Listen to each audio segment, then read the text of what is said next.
একজনের দুইবারের বেশি প্রধানমন্ত্রী না হওয়ার বিষয়টি বাধ্যতামূলক না করে উন্মুক্ত রাখার পক্ষে মত দিয়েছে বিএনপি। এছাড়া রাষ্ট্রের সাংবিধানিক নাম পরিবর্তনের বিরোধিতা করেছে দলটি। তবে সংবিধানের ধর্মনিরপেক্ষতা বাদ দিয়ে আল্লাহর উপর বিশ্বাস যুক্ত করার পক্ষে মত আছে বিএনপির। রবিবার জাতীয় ঐকমত্য কমিশনের সাথে আলোচনা শেষে দলটির নেতারা এসব কথা জানান। ওয়ালটন মাইক্রোওয়েভ ওভেনের খাবার গরম রাখে দীর্ঘ সময় ধরে। Walton microwave oven. রাষ্ট্র সংস্কারে জাতীয় ঐকমত্য কমিশন ১৬৬টি সংস্কার সুপারিশ করলে বিভিন্ন বিষয়ে মতানৈক্য তৈরি হয় রাজনৈতিক দলগুলোর সাথে। এমন অবস্থায় দলগুলোর সাথে ঐকমত্যে পৌঁছাতে আলোচনার উদ্যোগ নেয় কমিশন।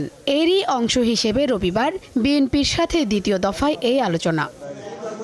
বৈঠক শেষে বিএনপি নেতারা জানান, স্থানীয় সরকারকে শক্তিশালী করা ও স্থানীয় নির্বাচনে দলীয় প্রতীক ব্যবহার না করার বিষয়ে একমত হয়েছে বিএনপি। একই ব্যক্তি দুবারের বেশি প্রধানমন্ত্রী হতে না পারার বিষয়ে আপত্তি রয়েছে দলটির। একজন ব্যক্তি প্রধানমন্ত্রী হতে পারবেন না, তারপরে একবার গ্যাপ দিয়ে তার পরবর্তীতে যদি ফ্রি ফেয়ার ইলেকশনের মাধ্যমে যদি সেই পার্টি আবার মেজরিটি পায়, তারা কাকে নির্বাচিত করবেন সেটা অপশন ফ্রি থাকা উচিত। প্রধানমন্ত্রী ও দলীয় প্রধান একই ব্যক্তি হবে কিনা এই সিদ্ধান্ত দলের কাছে ছেড়ে দেওয়ার প্রস্তাব দিয়েছে বিএনপি। সংবিধানে পঞ্চদশ সংশোধনীর আগের অবস্থায় ফেরানোর প্রস্তাব করেছে দলটি।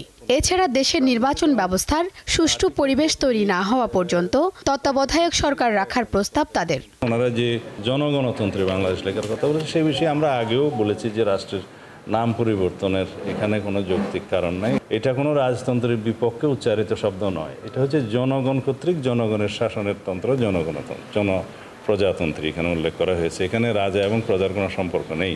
বৈঠকে নারী আসন ১০০ করার বিষয়ে একমত হলেও আগের পদ্ধতি বহাল চেয়েছে বিএনপি। তবে দ্বিমত জানিয়েছে সংসদ সদস্যের বয়স ২১ করার ক্ষেত্রে।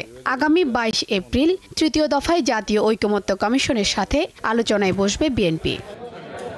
শিউলি শবনম, দীপ্ত সংবাদ, ঢাকা।